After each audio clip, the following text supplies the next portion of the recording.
Study IQ IAS, अब तैयारी हुई अफोर्डेबल।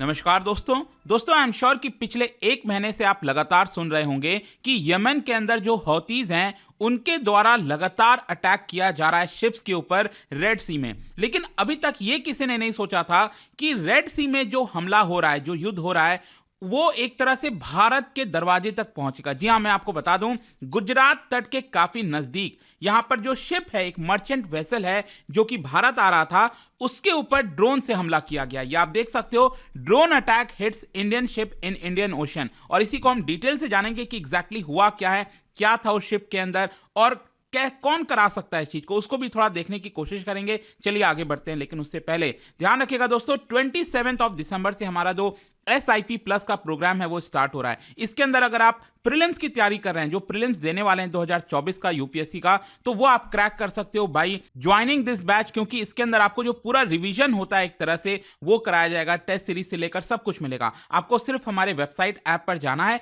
या फिर कमेंट सेक्शन में लिंक है और यूज करना है कोड अंकित लाइव, ताकि आपको एक्स्ट्रा डिस्काउंट मिल जाए। और इसके अलावा अगर आप MCQs अटेम्प्ट करना चाहते हैं तो मेरे इंस्टा पेज पर जा सकते हैं, वहां पर स्टोरीज में जितने भी MCQs हैं उसको आप अटेम्प्ट कर पाएंगे। चलिए शुरुआत करते हैं और सबसे पहले तो ये देखते हैं कि एग्जैक्टली हुआ क्या है। जैसा मैं आपको कह रहा था, एक ड्रोन के माध्यम से, अब देखो सबसे बड़ी प्रॉब्लम ही यही होती है कि जब भी कोई ड्रोन से अटैक होता है ना, तो यहां पर बड़ा मुश्किल हो जाता है कि कौन अटैक कराया होगा। बहुत मुश्किल से पता चल पाता है, उसके पार्ट्स वगैरह देखे जाते हैं कि एग्जैक्टली अटैक किसके द्वारा किया गया है, क्योंकि अभी तक किसी ने भी इसकी रिस्पॉन्सिबिलिटी नहीं ली है। तो यहां पर एक मर्चेंट शिप है जिसके अंदर क्रूड ऑयल था, उस शिप के ऊपर एक तरह से अटैक किया गया और ये भारत के काफी नजदीक था। मैं आपको बता दूं कितना नजदीक, जो गुजरात का कोस्ट आप यहां से देख रहे हो ना, यहां से सिर्फ और सिर्फ 217 नॉटिकल माइल्स। अब 217 नॉटिकल माइल्स कितना होता है आप समझिए।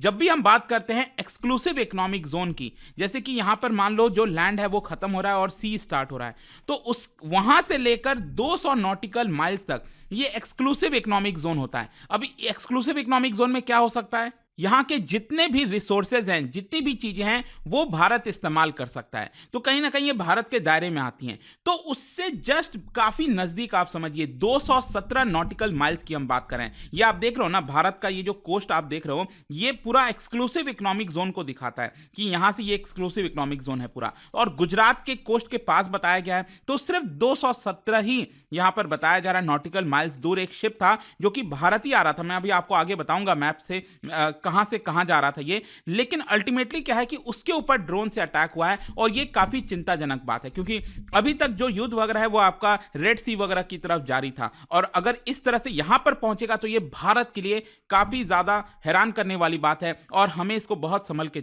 लेना होगा। अब देखिए यहां पर इस शिप के बारे में थोड़ा सा बात करते हैं। ये जो शिप की हम बात कर रहे हैं ये है MV चैम्प प्लूटो। मैं आपको दिखा देता हूं, ये इस तरह से आपको देखने को मिलेगा और इसके अंदर क्रूड ऑयल भी था। और ड्रोन से जब ये अटैक किया गया तो वहां पर फायर हुआ, मतलब कि आग जलने लग गई। उसको ऑल्दो बुझा दिया गया है, किसी भी पर्सन की मृत्यु की खबर नहीं आई है। वैसे मैं आपको बता दूं, इसमें 20 भारतीय भी थे, इस शिप में 20 भारतीय थे। और ये जो शिप है बेसिकली इसके ऊपर झंडा लगा हुआ था लिबेरिया का, लिबेरिया रजिस्टर्ड झंडा है। लेकिन एक और चीज आपको समझना है कि ये जो इसका मालिक है, जिसका ये शिप होगा, उसका कुछ हिस्सा आप समझ सकते हैं इजराइल के किसी ओनर के पास होगा।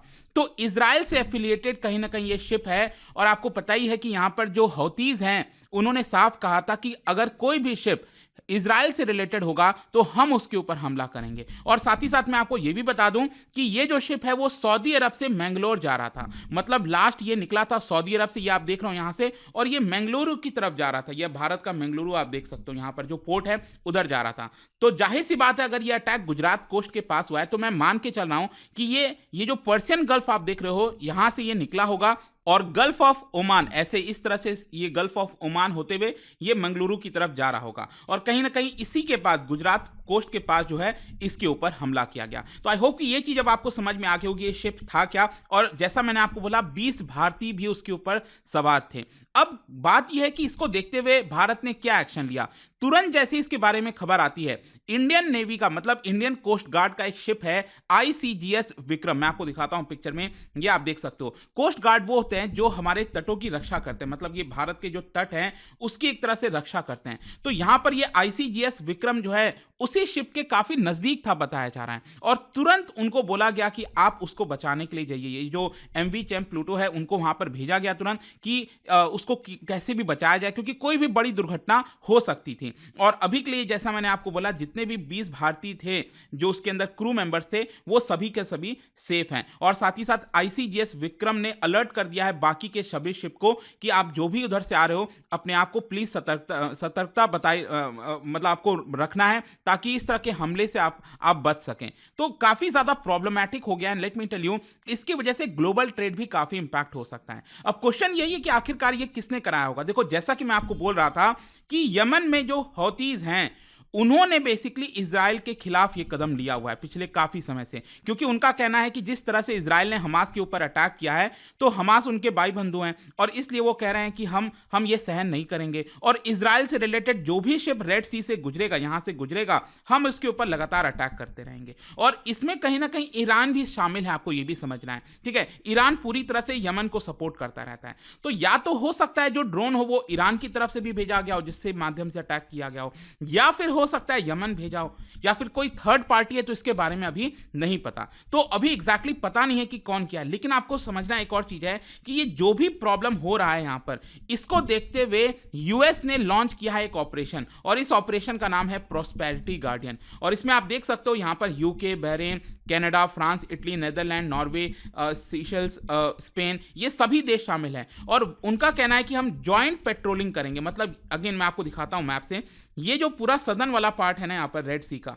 और ये जो गल्फ ऑफ एडन हो गया, ये काफी ज्यादा प्रभावित हुआ है, और यहां पर इनके द्वारा मिलकर इसको गार्ड किया जाएगा, ताकि जो भी शिप यहां से गुजर रही है उनकी सुरक्षा रखी जा सके। लेकिन जैसा मैंने आपको बोला, अब चिंताजनक बात यह है कि अटैक तो अब भारत के कोस्ट के पास भी हो रहा है, वो भी ड्रोन के माध्यम से। तो अब उसका क्या किया जाए? और इसीलिए मैं आपको बता दूं, भारत ने अपने वॉरशिप को तैनात कर रखा था। जी हां, यहां पर भारत के जो 2 वॉरशिप है, आईएनएस कोची और आईएनएस कोलकाता। अगेन मैं आपको दिखाता हूं, ये आपका आईएनएस कोची है, और ये वाला जो है वो आपका आईएनएस कोलकाता।